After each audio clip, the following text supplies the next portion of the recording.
আজকে আমি মুড়ি দিয়ে সরু চাকলি পিঠে তৈরি করব। এই মুড়ি দিয়ে সরু চাকলি পিঠেগুলোকে কিভাবে তৈরি করব তোমরা প্রথম থেকে শেষ পর্যন্ত পুরো ভিডিওটাকে দেখতে থাকো। এই মুড়ি দিয়ে সরু চাকলি পিঠেগুলোকে কিভাবে আজকে আমি তৈরি করব। তার জন্য দেখো এখানে আমি এক বাটি মুড়ি নিয়েছি। এক বাটি মুড়ি নিয়েছি, তোমাদের যা যেটুকু লাগবে তোমরা সেটুকুনি নিয়ে নেবে। একে আমি পুরো মুড়িটাকে একটা মিক্সির জার নিয়েছি, মিক্সির জারের মধ্যে পুরো মুড়িটাকে নিয়ে নেব। পুরো মুড়িটা যদি একবারে না ধরে তাহলে পরে আবার দেবো। দেখো একবারেই ধরে নিয়ে একবারে দেবো না, এতটা আগে একটুখানি মিক্স করে নিয়ে তারপরে আবার অল্প করে এর মধ্যে দিয়ে দেবো। দিয়ে একসাথেই মুড়িগুলোকে আমি মিক্স করে নেব। এর মধ্যে কোনো রকম জল দেবো না, আগে শুধু মিক্স করে নেব।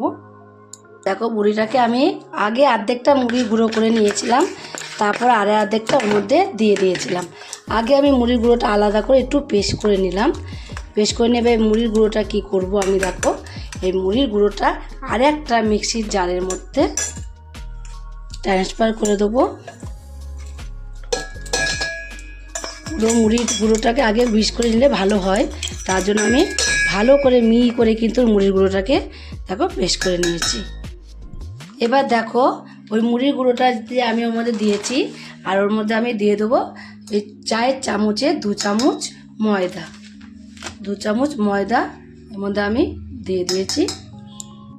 আর দেবো এর মধ্যে কিছুটা আমি চিনিটা দিলে একটু মিষ্টি মিষ্টি লাগবে, সরু চাকলি পিঠেগুলো খেতে কিন্তু অনেকটাই ভালো লাগবে। দেখো একটু চিনি দিয়ে দিয়েছি।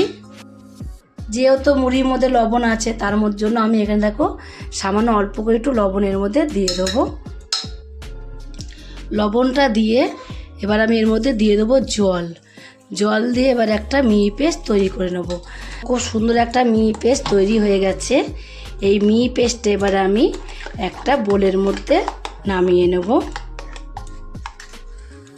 এবার পুরো মিশ্রণটা দেখো আমি বোলের মধ্যে নামিয়ে নেব। এর মধ্যে একটুখানি আমি জল দিয়ে দেবো মিক্সির জার দেওয়ার তো মিশ্রণটা কিন্তু ঘন হয়ে গেছে। দেখো মুড়িটা মিশ্রণ করলে এমনি তো ঘন হয়ে যায়, আর একটু রেখে দেবো, রেখে দিলে আরও একটু ঘন হয়ে যাবে। আর মিক্সির জারে তো মিক্স করেছি, তার জন্য দেখো মিক্সির জারটাকে দেখো ধুয়ে একটু জলের মধ্যে দিয়ে দেবো। জলটা কিন্তু লাগবে, একটু পাতলা করে ব্যাটার তৈরি করবো। এটা কিন্তু সরু চাকলি পিঠে যাও তো করব আমি, কিন্তু ব্যাটারটা একদমই পাতলা করে তৈরি করতে হবে। ব্যাটারটাকে দেখো একটুখানি আমি মিশিয়ে নিলাম, জলটা দিয়ে ভালোভাবে চামচ দিয়ে একটু মিশিয়ে নিয়েছি। মিশিয়ে নিয়ে এবার এর মধ্যে আমি কি দেবো দেখো, এর মধ্যে দিয়ে দেবো আমি 2 চামচ নারকেল কুড়াটা আগেও দেওয়া যেত, কিন্তু পরে দিলে কী হবে, নারকেল তো এমনি মিহি করে কুড়া আছে, তার জন্য পরে দিলাম 2 চামচ নারকেল কুড়ার মধ্যে। নারকেল কুড়াটাকে দিয়েও কিন্তু ভালোভাবে একটুখানি মিশিয়ে নিতে হবে, যেন ভালোভাবে মিশে যায় এর সাথে। তার জন্য নারকেল কুড়াটাকে দিয়েও এর সাথে ভালোভাবে মিশিয়ে নিতে হবে, কোনো রকম দলা ভাব যেন না থাকে, সেইভাবে কিন্তু মিশিয়ে নিতে হবে।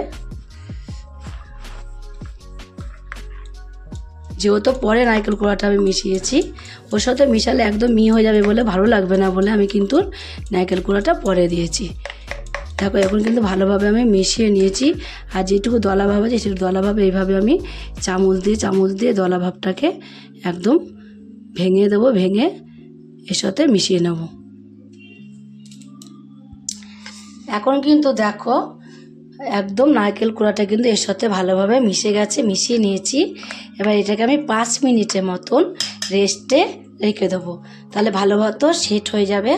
আমি মিশ্রণটাকে 5 মিনিট রেস্টে রেখে দিয়েছিলাম।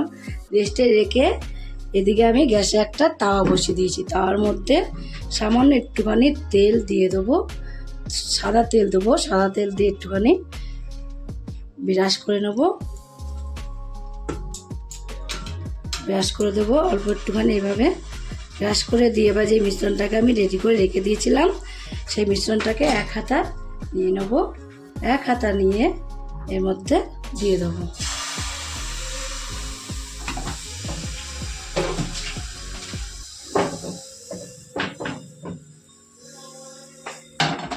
একটু হাতা দিয়েও তোমরা এইভাবে একটুখানি পাতলা করে দিতে পারো। আর সরু চাকলি পিঠে যত পাতলা হবে ততই কিন্তু খেতে বেশি ভালো লাগবে। দেখবে পাতলাটাই বেশি ভালো লাগে। একবার সরু চাকলি মানে সরু পাতলা হবে, এভাবে সরিয়ে সরিয়ে আমি পাতলা করে দিয়েছি। এবার ভালোভাবে আমি ওপরটাকে একটু হইয়ে নেব। ওটা ভালোভাবে হয়ে যাবে, তারপরে উল্টাবো। এইবার দেখো যেই হয়ে যাবে চারিদিকটা, এবার কিন্তু এখন কিন্তু একদমই হয়ে গেছে, উপরটা দেখলে বোঝা যাচ্ছে।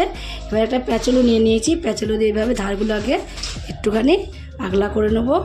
ধারগুলো আগলা করে নিয়ে এইভাবে তুলে নেব। দেখো কত ভালো লাগছে আর কত সহজেই কিন্তু সরু চাকলি পিঠেটা আমার একদম কমপ্লিট হয়ে গেল।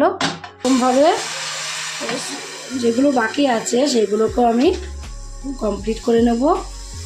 দেখো সমস্ত সরু চাকলি পিঠেগুলো কিন্তু আমার এখন কমপ্লিট হয়ে গেছে।